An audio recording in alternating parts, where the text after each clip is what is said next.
Vamos a hablar ahora con Carlos Rucauf, que está del otro lado, ex vicepresidente, ex gobernador de la provincia de Buenos Aires, para hablar un poquito de todo, porque realmente es interesante siempre charlar con él, y hay, sin lugar a dudas, varias aristas para discutir, para charlar, para dialogar en esta mañana de lunes. Carlos, buen día, ¿cómo estás? Acá Adriel Luján y Lucas Mella te saludan, ¿cómo estás? ¿Qué tal? Buen día a ustedes, al equipo y a todos los oyentes. Gracias por atendernos en esta mañana. Bueno, verdaderamente hay un montón de temas. Si te parece, podemos arrancar un poquito por lo que ha sido tópico de discusión durante estas últimas 2 semanas, que tiene que ver, bueno, con primero el atentado contra la vicepresidenta y todo lo que esto generó después, ¿no? Las discusiones sobre el odio, la necesidad de un diálogo y particularmente, si querés, nos podemos posar en las declaraciones del fin de semana de Mauricio Macri, donde habló de que él estaría dispuesto a un diálogo siempre y cuando sea sincero y con la Constitución sobre la mesa. ¿Cómo ves vos la posibilidad de un diálogo entre la líder política del gobierno y el líder político de la oposición? Y si crees que esto puede llegar a dar algún tipo de resultado positivo para la situación política y para la sociedad en general. Yo lo veo difícil, no imposible, pero lo veo difícil por las características de los personajes y porque además, en definitiva, de lo único que hoy se debiera hablar es de un sistema de convivencia, no de un sistema de cogobierno, porque el sistema de cogobierno es imposible. Los proyectos del actual gobierno y del que intenta hacer son absolutamente distintos, pero sí sería interesante un acuerdo de convivencia para que la discusión fuera sobre proyectos y no sobre ataques personales, porque en definitiva a lo que los argentinos nos interesa más es saber cómo salimos de esta crisis económica y social monstruosa que ha llevado a la mitad de los argentinos bajo la línea de pobreza y que hoy hace que sigan deteriorándose los salarios y las jubilaciones porque los precios vuelan.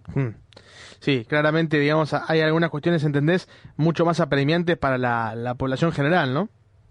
Claro, porque en general uno observa que tanto los que analizamos como los políticos que están en funciones están bastante mirando al 2023, sí, y la gente está mirando el fin de mes. Claro.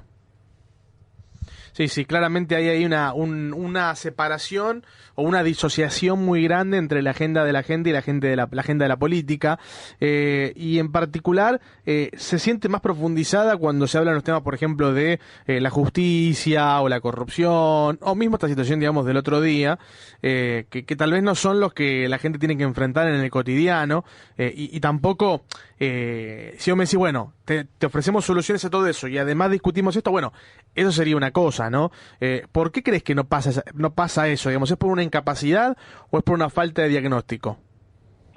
Yo creo que son dos planos distintos. Hay un sector de la población que está naturalmente preocupada porque tiene un seguimiento de la realidad constante sobre, por ejemplo, el juicio que ahora tiene la voz las defensas, sí, y que el viernes va a hablar la principal imputada, seguramente con algún tipo de manifestación pública de sus, digamos, adláteres, sus simpatizantes.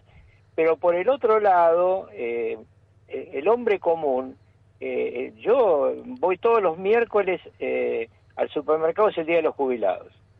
Primero y tercer miércoles de cada mes, las cajas están inundadas, la gente hace colas y se hace complicado comprar. Tercer miércoles está más tranquilo, último miércoles del mes estamos 4 o 5 gatos locos porque nadie tiene ya más plata. Y muchas veces vos ves en la cola del supermercado gente que llega a la caja y tiene que dejar productos porque no los puede pagar. Y estoy hablando de clase media, no estoy hablando de clase obrera. Entonces, este es el tema principal que los argentinos tienen hoy en la cabeza y que se escucha poco que se discuta eso. Se discute sobre el dólar, se discute sobre la reserva del Banco Central, se discute sobre qué alineamiento internacional hay que tener, sobre el Fondo Monetario, pero no se discute cómo hacemos para parar esta desgracia que tiene sobre sus espaldas la mayoría de los argentinos. Carlos, vos fuiste parte, digamos, en diferentes momentos y en diferentes cargos de lo que fue la década de Carlos Menem en los 90, ¿no? Digamos, como ministro del Interior, Sí. como vicepresidente, y después, bueno, Como también, embajador. como Sí. embajador también, digo. ¿Crees que hay un cambio en la visión de lo que sucedió durante los 90, digamos, hoy en día en la política? ¿Crees que hay como una revalorización de algún sector por sobre los 90? Mirá, yo creo que sí, y creo que tiene que ver mucho con una frase que siempre nos repetía Menem. Él decía, hay que gobernar pensando en las próximas generaciones y no en las próximas elecciones, y de paso así se ganan elecciones. Digamos, 7 años con el 1% de inflación anual, parece que nunca hubiera ocurrido, pero los que peinan canas o las que ya no las peinan porque estamos pelados, sabemos perfectamente que esa fue una realidad que existió, que tuvo obviamente muchos defectos. Yo no estoy diciendo que fue todo perfecto, hubo montones de cosas que inclusive discutíamos el presidente y el vicepresidente en privado, porque yo siempre respeté la investidura, pero lo cierto es que hoy lo que uno tendría que pensar, no digo en llegar al 1% de inflación anual, porque no creo que ocurra, porque estamos además con una ausencia absoluta de reservas en el Banco Central, con lo cual una convertibilidad hoy no es posible, pero sí pensar en una tasa de crecimiento de los precios que sea soportable para el hombre común que tiene ingresos fijos, y entonces tu salario, mi jubilación, los salarios de los que nos escuchan, las jubilaciones de los que nos escuchan, no pierdan respecto al incremento de los precios, que es lo que Sí, está claro. ocurriendo, y muy aceleradamente durante este año, que vamos a terminar con una inflación de arriba del 100%, y tampoco se ve que vaya a parar esta inflación el año que viene, porque vos fijate, tenés incrementos ahora de todas las tarifas, luz, gas, agua, teléfono, nafta, todo nos va a aumentar. Además le va a aumentar al comercio, con lo cual el comerciante no se la va a bancar y lo va a pasar a precios. Entonces, esta locura de la inflación continúa y se siguen licuando los ingresos de la gente. Vos pensás un inquilino, va a tener que, los inquilinos en general, Sí, que claramente. lo sepa, Sí, todos sí. pagan la luz y el gas. Bueno, el que estuvo pagando hasta este mes 2.000, va a estar pagando a fin de año 9.000 por cada servicio. Sí, claramente se va a ir para arriba todo, y después también hay que pensar en la renovación del mes del año con la ley de alquileres y demás, que te aumenta por la inflación, por lo cual va a haber claramente aumentos durante lo que queda de este año y el año que viene de alquileres de casi el 100%, digo, va a Y ser va a sí. haber mucha mora, porque Y claro, vos no podés, yo siempre le digo a mi mujer, lo único que no podemos dejar de pagar es la luz y el gas. sí. Entonces el inquilino te va a pagar la luz y el gas, pero te va a pagar el alquiler. Sí, con Estamos en una retraso. situación muy complicada. Totalmente. Bueno, y en línea con la que te preguntaba antes de la revalorización, te quería consultar hacia adelante, porque a veces parecía también como que la Argentina tiene cierto factor de historia cíclica, ¿no? Y consultarte si crees que lo que tiene que venir después de esto, que vendría a ser lo más parecido a lo que fue la época de la hiperinflación, digamos, porque si bien no estamos en esos términos, es la inflación más alta desde aquel entonces, si lo que tiene que venir es justamente un programa que marque, digamos, un cambio brusco en cuanto a la cuestión inflacionaria y monetaria, digo, ¿no? Como fue en aquel entonces la convertibilidad. Sí, pero sí, es necesario, obviamente, bajar fuertemente la inflación, pero esto no es posible si vos no cambiás dos temas centrales. El primero es el tema del déficit fiscal. Argentina tiene un gasto monstruoso porque gasta mucho más de lo que le entra.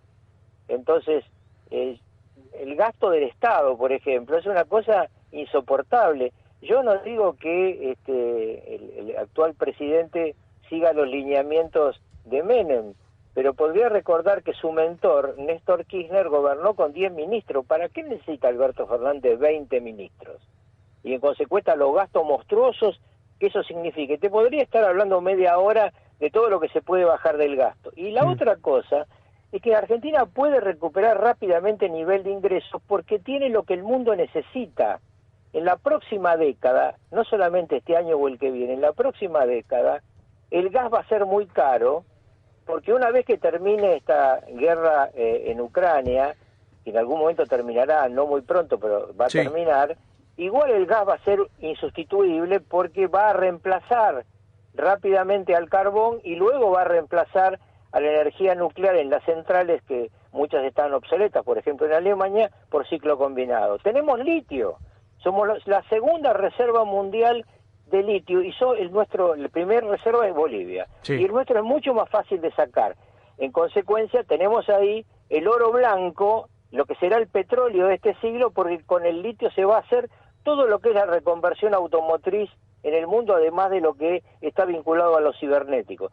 Claro está, vos tendrés que plantearte que el litio, en lugar de exportarse en bruto, como está ocurriendo ahora, sobre todo a China, lo que hay que hacer es crear acá inversiones para plantas que fabriquen baterías y autos eléctricos, porque en 15 años no va a haber más autos ni vehículos en general, camiones colectivos, con el sistema actual de combustión. Va a tener que irse a un sistema limpio. En el mundo entero ya están las normas en Europa, en Estados Unidos, etcétera, en la propia China. Entonces, Argentina tiene que tratar de que acá se hagan automóviles eléctricos para que nuestros trabajadores tengan empleo de calidad y salarios que correspondan, no que se exporten brutos. Tenemos alimentos, miren lo que pasó este mes. Massa finalmente aceptó la realidad, hizo un dólar soja y entraron reservas al Banco Central. Pues hombre, ¿por qué no hacemos esto antes de que los acontecimientos ocurran y nos planteamos para el futuro darle garantías al sector agropecuario de que va a ser bien pagado para que planten hasta en las macetas? Carlos, nos nombraste recién a Sergio Massa. Respecto de lo que veníamos hablando desde el principio, ¿cómo lo ves que el ministro de Economía finalmente sea un hombre de la política, no un economista? Si bien está rodeado de técnicos y tiene su plan, su idea, pero puede caer también en esta vorágine en la que hablabas antes, que termina desapegando al político un poco de la realidad del día a día. ¿Cómo lo ves a Massa en esa función y cómo lo ves de cara a lo que se viene, que es un panorama electoral? ¿Lo ves centrado? ¿Lo ves tomando buenas medidas a mediano plazo, como hablabas recién, de tantos sectores? Bueno, primero, no es la primera vez que tenemos un ministro de Economía que no es de la economía. Yo recuerdo, sin ir más allá, a un hombre al que yo respeté muchísimo, un gran maestro, Juan Carlos Pugliese, que fue ministro 2 veces. Fue ministro de Economía exitoso con Ilia, y fue ministro de Economía fracasado con Alfonsín, porque ya estábamos en una situación de hiperinflación. ¿Se acuerdan de aquella frase del maestro que decía: les hablé con el corazón y me contestaron con el bolsillo? Bueno, siempre va a ocurrir eso. Yo después lo hablé con él muchas veces, porque yo lo quería muchísimo y respetaba mucho. Yo le decía: maestro, no hay otra forma que te conteste el mercado que con el bolsillo. Bueno, este es el tema central de esta administración, de este tercer triunvirato en la Argentina, que componen Cristina Kirchner, Massa y Alberto Fernández. La única verdad es la realidad, y la realidad indica que hay que cambiar temas sustanciales, hay que cambiar el esquema de gasto del Estado y hay que cambiar la negociación con el mundo para que podamos vender nuestros productos al mejor precio posible y con las mayores ventajas para el pueblo argentino. Y Carlos, respecto de tu experiencia como gobernador, uno también ve esa discusión, sobre todo en los últimos años. Pasó la gestión Scioli, pasó la gestión Vidal, ahora la gestión de Axel Kicillof, en un territorio tan grande. Digo, ¿cómo es en la relación realidad nacional, vos que estuviste ahí? Yo creo que lo que más explica rápidamente la provincia de Buenos Aires es: la provincia de Buenos Aires aporta al Producto Bruto del país el doble, de lo que recibe como coparticipación. En otros términos, recibe como coparticipación federal la mitad de lo que produce en el PBI de la Argentina. Esto la convierte en números económicos en una realidad sumamente difícil, que solamente funcionó correctamente cuando en la época Menem Duhalde el gobierno federal le daba lo que se llamaba el Fondo de Garantía Bonaerense. Luego todos los gobiernos tienen el problema que lo que se recauda por impuesto en la provincia solamente alcanza para los gastos fijos. Entonces es una situación complicada para cualquier gobierno provincial. Y respecto de lo que se viene también en cuanto a elecciones, y ya lo que estamos viviendo como gobiernos los últimos dos, son estos gobiernos de coalición. Pensaba también al principio, cuando hablabas de esta cuestión del desapego, decís, de cierta realidad del día a día, pero también de que hay un montón de cosas que terminan llegando en un medio acuerdo y que al final, y lo hemos visto en este último tiempo, sobre todo antes de la llegada de Massa, en una discusión interna que termina desgastando muchísimo. ¿Cómo ves este futuro político de gobiernos que sin duda van a seguir siendo de coalición? Yo creo que es un problema muy, muy grave, porque si vos analizás la historia que nos tocó vivir, bueno, a ustedes que son jóvenes menos años, pero a mí que tengo 78, una gran parte de mi vida, los gobiernos que funcionaron fueron gobiernos unipersonales, con un conductor y un programa. No importa si ese programa te gustaba o no te gustaba, pero el gobierno de Alfonsín, el gobierno de Menem, el gobierno de Kirchner, para tomar tres absolutamente distintos, en materia política, en materia de política exterior, en materia estratégica, tenían una idea y la seguían adelante. Los gobiernos de coalición suelen ser una ensalada que es fácil de digerir en los sistemas parlamentarios. Por ejemplo, casi nadie sabe que Italia hace rato que no tiene gobierno, porque cayó el gobierno que estaba en Italia y ahora se convocaron elecciones anticipadas. Cuando eso me ocurrió a mí, yo estaba en Italia como embajador y hubo una de esas crisis, ¿no? Entonces lo primero que fui es a verlo al cocinero, que hacía las compras de la embajada, a decirle que fuéramos a comprar fideo, carne, todas las cosas que había que guardar porque iba a subir todo. Y el tipo me miró con cara espantada, me dice, ¿por qué va a subir nada? Y yo le digo, se cayó el gobierno. Y el italiano me contestó, si piove governo ladro, si no piove governo ladro. Digamos, si llueve gobierno ladrón, si no llueve gobierno ladrón, en definitiva nada va a cambiar. Entonces, acá en la Argentina, cuando hay una crisis todo cambia, se vuela el dólar, se vuelan los precios, porque el sistema de coaliciones es para gobiernos parlamentarios. Entonces, o cambiamos el sistema y vamos a gobiernos de liderazgo firme, con un presidente realmente de mucha personalidad que tenga un solo proyecto y una idea y la lleve a cabo, o cambiamos la Constitución y vamos a un sistema parlamentario. Pero es imposible para mí, en un gobierno presidencialista, funcionar con coaliciones, sobre todo cuando las coaliciones dentro de sí tienen contradicciones profundas. Y esto no hablo solamente del actual oficialismo, también de la oposición. Sí, claramente es una de las grandes deudas que está teniendo el sistema últimamente, más que nada para con los resultados que están a la vista de que no han logrado los objetivos deseados. Carlos, nosotros tenemos que irnos a la tanda, pero te queremos agradecer muchísimo la nota y por supuesto dialogamos en cualquier otra oportunidad de nuevo. Dale. Un abrazo grande y muy buena semana para todos. Igualmente para vos. Pasaba Carlos Rucauf, ex vicepresidente de la Nación y ex gobernador de la provincia de Buenos Aires, entre otros cargos.